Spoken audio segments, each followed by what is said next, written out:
엔비디아 주가가 테슬라와 닮은 꼴이다. 블룸버그에서 엔비디아 주가 하락을 예측하는 경고 메시지가 나왔는데요. 자, 테슬라와 엔비디아, 테슬라 상승장에서 PSR, 바로 매출 대비 주가를 나타내는 지표인데요. 18배를 찍고 폭락이 나왔다. 테슬라가 내고 있는 매출보다 주가가 시가총액이 18배나 고평가받고 있다는 이야기인데, 엔비디아 역시 현재 PSR 18배라는 거예요. 그리고 테슬라는 2021년 고점 대비 반토막이 납니다. 엔비디아 역시 테슬라의 뒤를 밟을 것이라는 이 경고 메시지 어떻게 받아들여야 될까요? 테슬라 2021년 고점에서는 이런 이야기가 나와요. 전기차가 세상을 지배할 것이다. 제2의 애플이다. 주가 $1000를 찍을 거다. 굉장히 긍정적인 메시지가 시장에 가득 찼는데 결국 시장 점유율이 떨어지고 마진이 줄어들기 시작하고 시장의 경쟁자가 많아지고 치킨 게임으로 접어들면서 주가는 하락을 이어오고 있어요. 블룸버그의 경고 메시지. 전기차에서 AI로 넘어가는 세상, 엔비디아는 테슬라의 후계자, 그 뒤를 이을 것이다. 주가의 흐름을 따라갈 거란 얘기죠. 엔비디아도 테슬라처럼 급등 랠리 후에는 큰 폭의 하락이 올 수 있다. 엔비디아의 PSR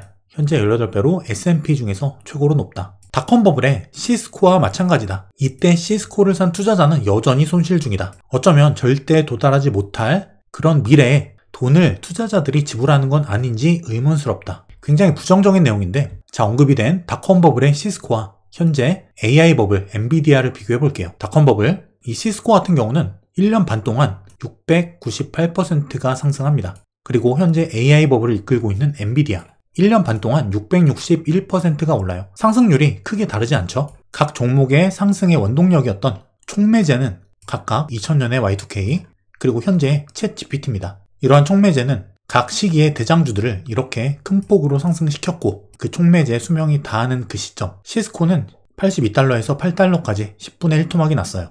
블룸버그는 지금 이거를 우려하고 있다는 거죠. 실제 이 엔비디아의 주가 흐름은 닷컴버블 때 시스코와 상승 속도 그리고 상승률에서 매우 유사한 모습을 보여주고 있는데요. 파란색 시스코 고점 찍고 폭락, 회색 엔비디아. 자, 여기까지 상승 속도와 상승률이 시스코를 매우 유사하게 따라가고 있음을 볼 수 있어요. 그러면 시스코의 주가 정점이 나왔던 이 시점, 엔비디아 역시 주가의 정점이 될 수 있을까요? 먼저 시스코의 주가가 하락하기 시작한 그 시점에 시스코 실적을 한번 볼 필요가 있습니다. 시스코는 실제 90년대부터 본격 인터넷이 확산되기 시작한 95년부터 영업이익과 순이익이 급증하기 시작하죠. 그리고 2000년 Y2K, 이때를 기점으로 폭락합니다. 99년에서 00년으로 넘어가는데 컴퓨터가 인식을 못할 것이다. 컴퓨터 날짜 표기 방식이 1999년일 경우 앞에 두 개 띄워버리고 99만 표기가 되죠. 여기서 00으로 넘어가는 거예요. 2000년. 근데 1900년도와 2000년 둘 다 00이죠. 컴퓨터가 이를 인식하지 못하고 전 세계의 인터넷망, 군사, 경제, 금융 모든 시스템이 망가질 것이다. 원자력 발전소가 오작동해서 방사능이 유출되고 핵전쟁이 일어나고 별의별 얘기가 다 돌았는데, 그래서 이 이전에 그런 문제를 해결하고자 인터넷, IT 장비들 엄청난 투자가 일어났죠. 시스코 같은 업체들의 매출, 순이익이 급증합니다. 하지만 정작 2000년 뚜껑 열어보니까 아무 일도 일어나지 않죠. 이때를 기점으로 이익은 급감합니다. 버블이 꺼지는 거죠. 시스코의 주가가 00년을 기점으로 폭락한 데는 이런 이익의 급락이 있었다. 반면 매출로만 보자면, 자, 이 파란 선 주가입니다. 실제 이 회색깔 매출, 회색 바, 매출은 00년부터 줄어들긴 했지만 그 이상으로 지금 올라왔죠. 하지만 주가는 회복을 못하고 있습니다. 매출은 이 시점보다 지금 더 많아졌지만 주가는 5분의 1 토막, 여전히 아래에 있다는 거예요. 그만큼 이 버블이 오버슈팅을 불러왔다는 거죠. 이렇게 한 트렌드, 한 시대의 버블은 굉장히 큰 오버슈팅을 불러오기 때문에 적정 가치가 이렇게 있다면 주가는 이런 오버슈팅, 언더슈팅을 반복합니다. 하지만 이런 IT 버블 같은 경우 특수한 상황이었죠. 이런 오버슈팅이 나왔다는 거예요. 그래서 순이익, 매출, 회복을 했음에도 불구하고 주가는 여전히 고점 대비 터무니없는 가격 아래에 있다. 이런 버블을 통한 오버슈팅은 회복이 쉽지 않다는 걸 우리가 배울 수가 있어요. 그럼 엔비디아는 어떨까? 여전히 아직까지는 매출과 주가가 함께 가고 있다. 이 파란 색깔 엔비디아의 매출, 그리고 이 회색 선 주가, 여전히 같은 방향이죠. 아직은 이런 구간이라는 거예요. 순이익 역시 마찬가지로 증가하고 있기 때문에 과거의 시스코와 같이 주가 폭락이, 이런 식의 폭락이 나오려면 영업이익이 이런 식으로 꺾여야 되는데 이런 기미는 아직 없다. 매출 둔화 조짐 또한 아직은 보여지지 않는다는 거예요. 자, 엔비디아의 연봉, 이 봉 하나에 1년짜리입니다. 99년, 2000년부터 이 연봉 추세를 보면은 장기적인 추세는 이렇게 완만했죠. 하지만 어느 순간부터 이런 새로운 추세가 발생하기 시작했죠. 그리고 그 상승 추세를 따라서 올라가고 있는데 기존에 이 완만했던 상승 추세를 넘어버린 시점, 바로 이때죠. 2022년 말 챗 GPT가 등장하는 그 이전 주가가 선반영해서 미리 올라가고 있다. 그리고 그 추세는 여전히 현재 진행형이고 꺾이지 않았다는 거예요. 기술적으로 볼 때도 추세는 여전히 상방이다. 물론 이건 연봉 추세이기 때문에 이 연봉 추세가 꺾이기 위해서는 굉장히 주가 하락폭이 커야 돼요. 여기서 여기까지만 해도 3분의 1 토막이 납니다. 주가가. 큰 추세로 참고를 하시면 좋고, 그리고 연봉이 현재 이렇게 5년 이평선을 타고 올라가고 있죠. 이 상태에서 주가가 이렇게 음봉 전환한다거나 아주 긴 윗꼬리를 남기고 폭락한다던가 이러기는 사실 쉽진 않아요. 추세 자체는 나쁘지 않다는 거죠. 자, 그럼 엔비디아 밸류에이션 측면으로 봤을 때 현재 비쌀까요? 선행 PER, 미래 실적을 기반으로 한 PER이 아니라 현재 과거 기준 실적을 기준으로 했을 때의 PER. 이렇게 봤을 때 닷컴 버블 때 고점 시점의 시스코는 PER 205배였습니다. 그리고 205배를 기점으로 PER이 꺾였죠. 그리고 엔비디아 역시 PER이 247배까지 올라간 다음에 23년 중반부터 확 꺾였죠. 지금 시스코를 따라가는 거 아닌가? 이런 생각이 들 수 있는데, 이 PER이 꺾인 사유는 시스코 같은 경우 주가 하락이 원인이었어요. PER은 이익분의 주가죠.